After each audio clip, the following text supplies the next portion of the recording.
sports people are a bit serious, so when a joker comes along, mucking about all the time, they really stand out.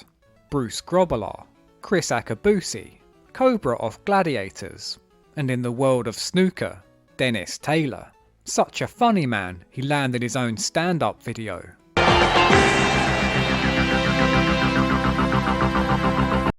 Standing by, sir. I know nothing about snooker, beyond what I gleaned from the Chaz and Dave song. Ray Reardon looks like Dracula, Steve Davis is boring, and poor Willie Thorne, his hair's all gone. Taylor's gimmick is he wears his glasses upside down, suggesting to me his balls are on top of his willy. Perhaps I'll learn more from 1994's Cue the Laughter, and trailers at the start bring us up to speed on the comedy landscape of the time. You may be interested to know there are now 5 oddball Mr. Bean videos available to buy. He's unconventional, he's unpredictable, he's Michael Barrymore, and he's not just all white, he's sensational. It's moral arbiter Simon Bates. This film has been classified PG. Oh, great, so Dennis won't be taking it out. Thanks for listening. Enjoy the film. Psh, fat chance. Taylor's got a writing credit, shared with joke merchants for Smith & Jones, Hale and Pace, and Chucklevision, and we're straight in with a proper sketch.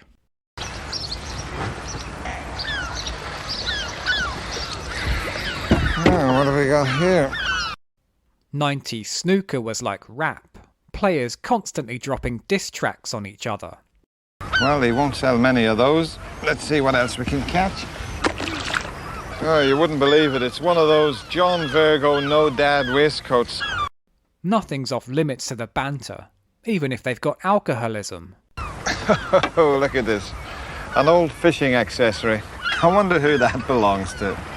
There's no prizes for guessing. This feels like a pitch to launch him as an actual comedy star, because you've got to be a professional comic to get a sound effect like this.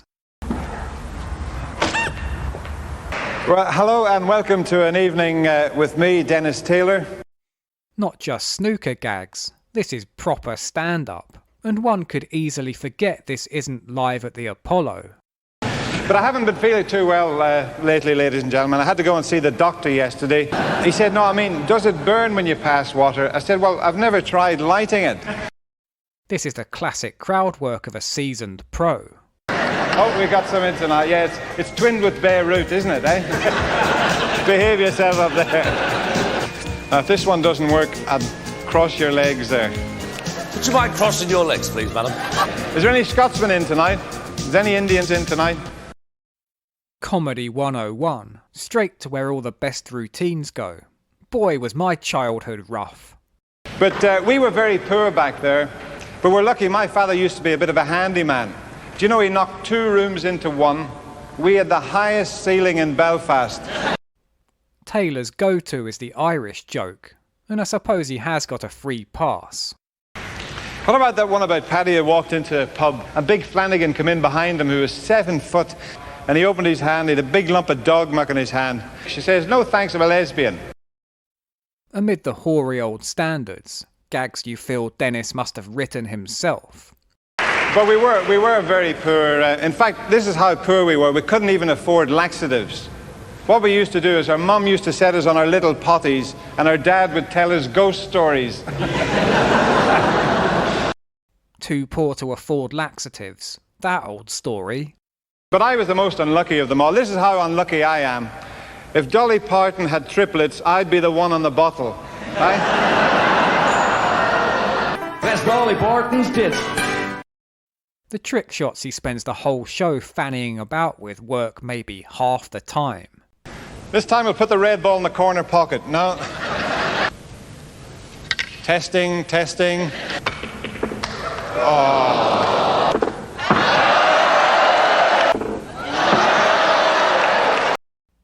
But is snooker fake? Perhaps it's all a setup for picking out a volunteer who nails it first time. Yes, get in there. Hey! My doctor telling the other doctors about my prostate exam. Now this is how tight he is. If you're a snooker fan, it's short on actual anecdotes. This is a true story, this.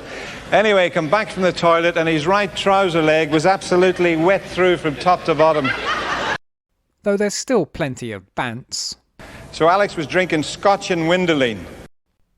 Really, this is about Dennis living out his comedic ambitions, at times getting so into it, he forgets which Irish comedian he is. That's a cracker, that one, isn't it, eh? That's a cracker, that one, isn't it? That's a cracker, that one, isn't it, eh? And one joke about Mastermind could have easily slotted into any of the shows I've covered on here. So it was the wee Indian's turn, so he came out, sat in a chair, the lights went down, not very far, but he's gone, Mohammed Patel from Bradford. For the grand finale, a woman out of the audience helps with a trick shot. And can you just bite that for me? Right, now the black is in a fairly tricky position as well. This feels like something I shouldn't be watching.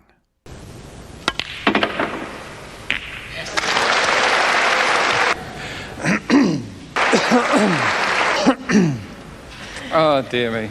A warm thank you to a marvellous sportsman and entertainer, Mr. Dennis Taylor. These next videos have less Google hits than Bernie Winter's erotic fan art. Touch of Love began as a segment on BBC's This Morning rival, Good Morning with Anne and Nick, as romantic dramas which played out in 5-minute episodes across a week. These proved so popular, there was a spin-off paperback, along with 2 VHS compilations. Some may say my videos are clearly the work of a man who's never known affection, and that I'm too cynical to cover this properly. Well, you'll be eating your words, as I take a thoughtful, considered look at something which existed solely so Anne Diamond could run off for a quick dump.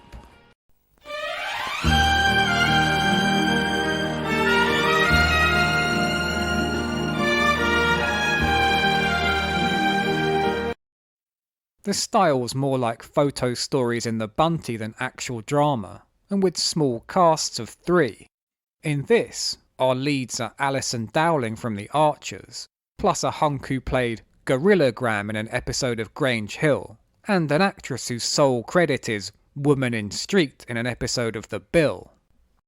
It's very much in that grand Mills and Boon tradition, all overwrought emotions and racing hearts.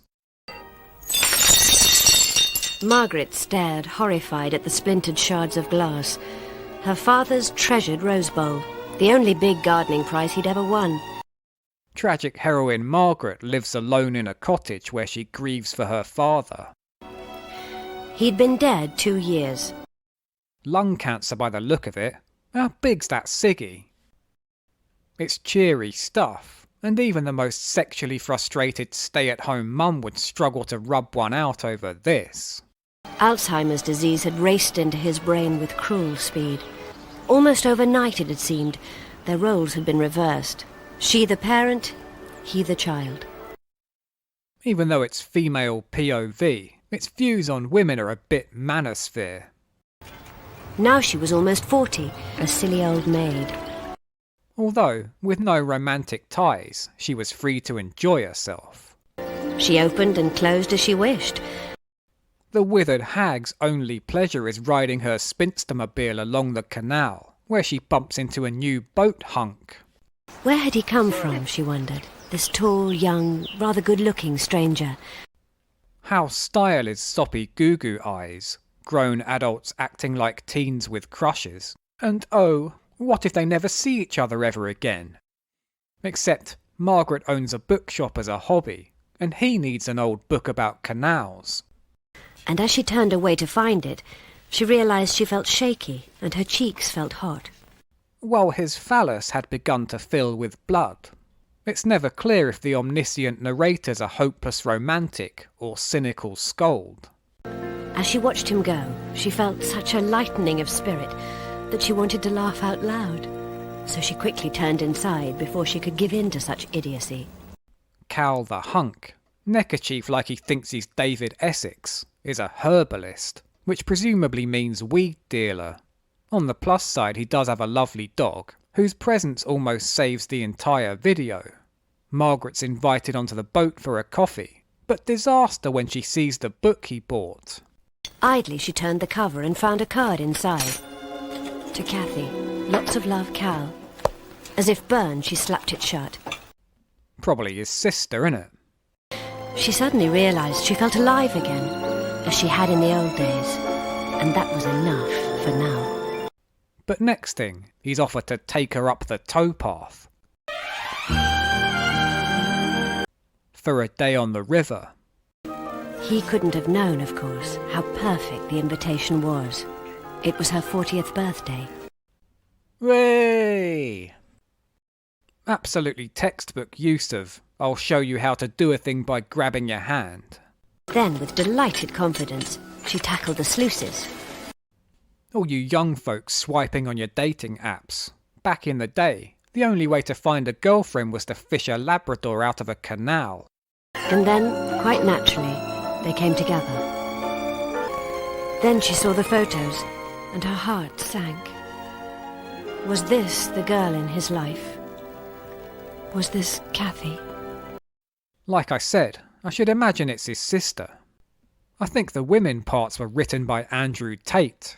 Left alone on the boat with no sailing experience, she figures, I'll just take it out for a spin.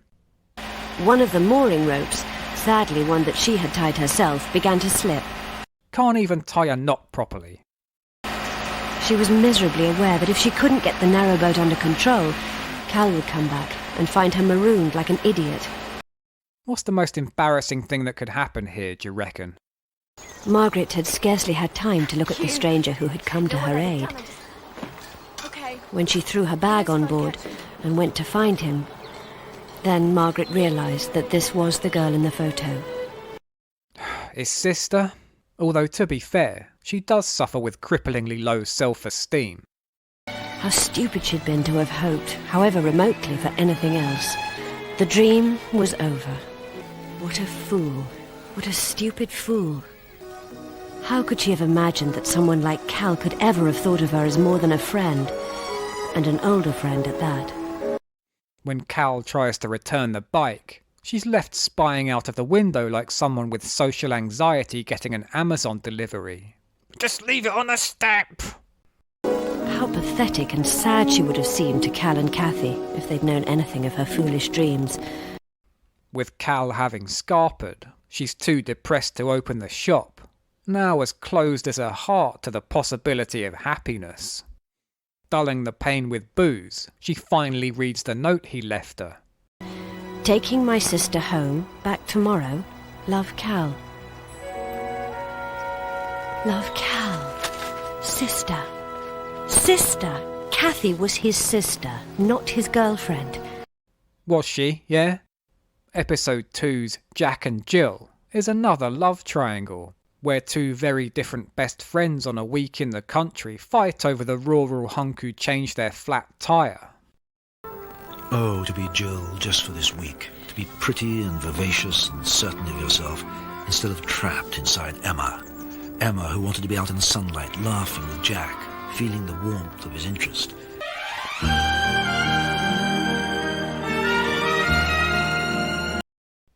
He must be thrilled to have the pick of two women. It's a lonely life in the sticks. Coming suddenly on a herd of deer. Bumping into Jack continues the theme that women can't do anything right, even walking. But as she started down the slope, she felt her feet, still in her silly city boots, slide from under her. Too dang emotional. They've no control over their own bodies when a man's nearby. Her hands trembled as they clutched the binoculars. She dared not sit beside him in the cab, not while she was still shaking.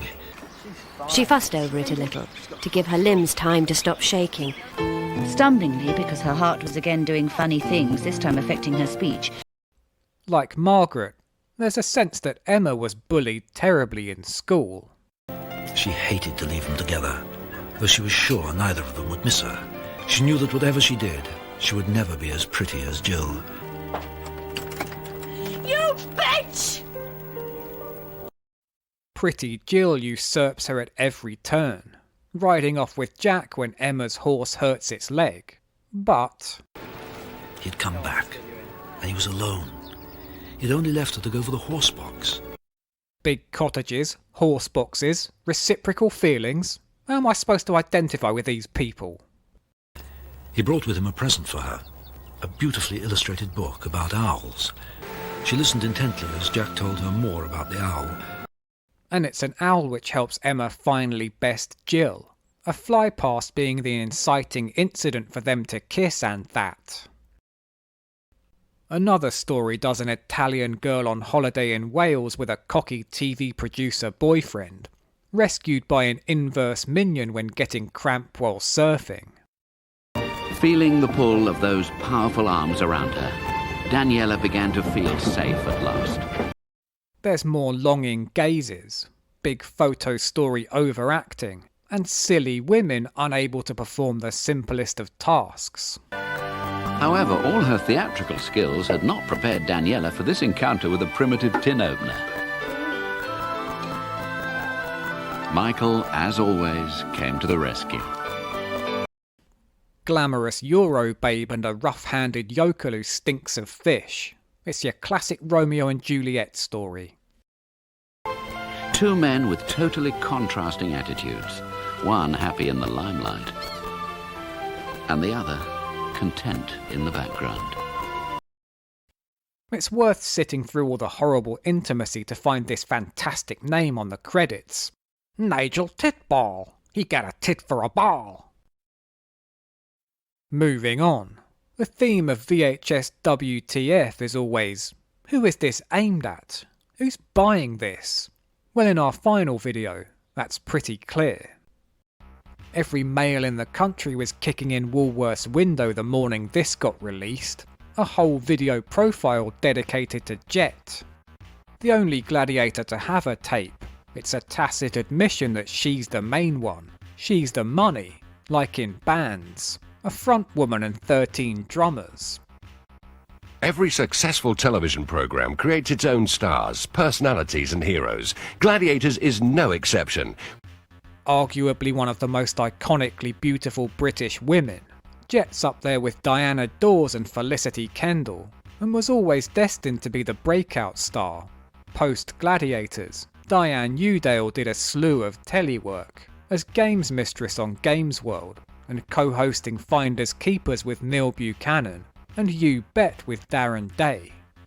Away from the limelight, she retrained as a psychotherapist, and runs a business where you can pay her to analyse your desk.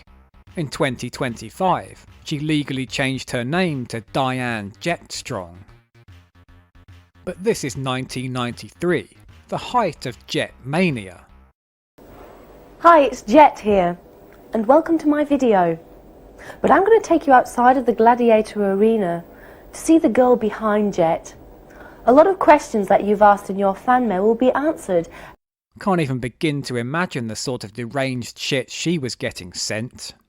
You see me playing the flute and singing. Okay. Even running at a slim hour, there's the distinct sense they had no idea how to fill that time. Before all that, there's something that, as gladiators, we have to do every day to try and keep our edge over the contestants. I want you to join me for a workout right now. This isn't a workout you can join along with at home, but rather footage of her lifting weights and sweating, edited like a pop video. You see, I'm qualified in teaching health and fitness. The chuckling presentation style is slightly nervous, coming across a bit tipsy. I wasn't nervous. Not. Having watched the American show, I thought, oh, no thank you. You couldn't bear me enough to be a contender on a show like that. The most important muscle of the body is the heart. You can never underestimate its strength. This is VersiClimber. I enjoy VersiClimber. Who's this? What are they doing? This is me cycling. Oh, right. You see, since the war, we've become very sedentary. I just want you to increase your activity levels into your weekly and daily routine. Since the war? What war? Was Jet in Nam? Is she an actual Jet? To learn more about our leading lady, Where better to start than the parents, with extensive details on the day of her birth. And one of the surgeons said, I don't like this, it's Friday the 13th, you know, it's unlucky. Then she tells us about her old school for some reason. Because it was built on what used to be marshes, and apparently the school was sinking about 4 inches every year. Running about with a dog on her day off. An out-of-breath Jet waffles on about her life like she's trying to distract a kidnapper so she can steal their gun. And I'll do some lovely brisk hill walking. I love music, all different forms of music, classical right through to Aboriginal and South American. My brother, who's been writing music for years, was sort of influenced by groups like Genesis and Pink Floyd. So I had that in morning, and my father, who's very classical based, I had my sort of classical opera here and Pink Floyd here. Okay, so we're discovering a lot. But what's the one thing everybody already knows? I have a figure and I'm fit. Sandwiched between all the small talk, proof that they absolutely know their audience after all. With scenes to be frequently rewound only when the wife's gone to her mother's for Sunday lunch, or when mum's off doing the big shop. I can only imagine the spike in my most replayed graph for pre-Gladiators footage of a bodybuilding and fitness competition. You know, I got penalised for doing routines like this, but it did get me noticed. To get me an audition. Ouch. A tape like this in the randy 90s. Whoever put it out must live in a gold house now. It really does make you appreciate... Sorry, I thought I heard a car coming up the drive. Looking after yourself's one of the hardest lessons we'll ever learn. I learnt it the hard way, but I can honestly say I've got there now. I'm enjoying a shower here. It's a jolly nice shower to enjoy myself in, I thought. Jet, mate, don't tell me to look after myself and then say, "Ooh, I'm having a lovely shower. All wet I am." Just pull yourselves together and let's return to the past. That groovy guy in the background with a funky tracksuit on is my dad. That's Julie going for it. Absolutely fantastic name on our old gymnastics coach. June Groom, the lady talking, has an OBE. Awarded in service to names what rhyme. On to the show which made her famous. Footage from the Gladiator tryouts looks like a big PE lesson. But it's everything you want to see. Scorpio stretching. Cobra being a silly Billy. They missed a trick here, not giving him a comedy special like Dennis Taylor. One segment's a day in the life, and first off, a photo shoot with Daniela Westbrook and E17. Here she is on a PA for the anti-smoking campaign Snog Not Smog. Bet there was a wicked rivalry between Snog Not Smog and Smoke Busters. So join now and don't start to choke. Try and get rid of that awful cigarette smoke. E17 were very anti-smoking. There's a bloke there who won a competition to give Jet a big old smooch. Back when they just gave kisses away in the paper. I'm just a bag of nerves shaking, waiting for the big moment. Let's see the hands, are they shaking? Definitely. Just a little bit, just a little bit. Why? Away you go, away you go. Bit of noise, Okay. please. Wow, that's over now, that's the kiss. Was it worth the wait? Definitely. Then it's off to an interview with the news of the world. All the way through my childhood I played the violin. That was very quickly traded in when I was 11 for the flute, because they get a more satisfying sound more easily out of the flute. News of the world bloke sat there thinking, tell us about bonking. My brother is now a school teacher. He did a degree in chemistry and actually was a lab technician, which is really strange because I used to get kids saying, "Got your kidder next for chemistry," which is really strange. Talk about backstage romps. He then went into teaching for special needs, which is what he still does, at Abbey Hill. She's even got her own radio show. Jeff Dawson is here. He's Take Five's film reviewer, and I've got my popcorn ready, Jeff, so... Norfolk Digital.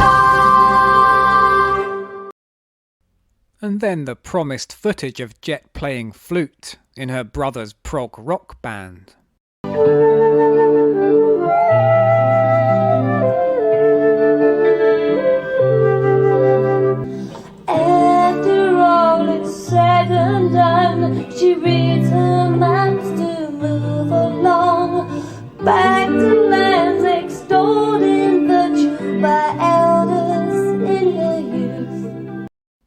big bro must have been thrilled to learn she was having this video made.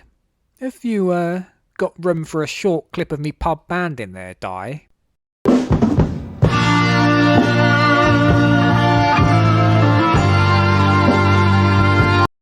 Five whole minutes of this, by the way.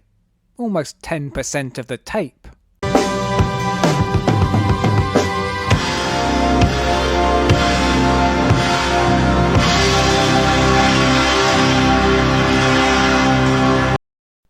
After footage of her working as a dance teacher.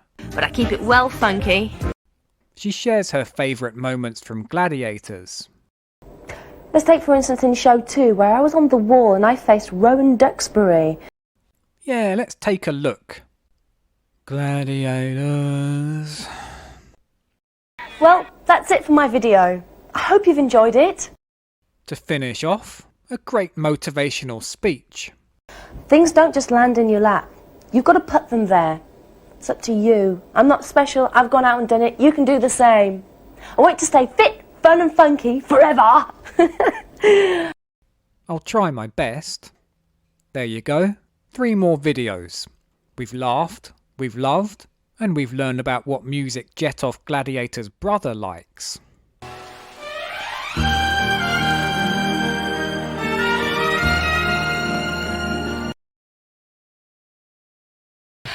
Stay fit, fun and funky forever, and until next time, I'll see you then.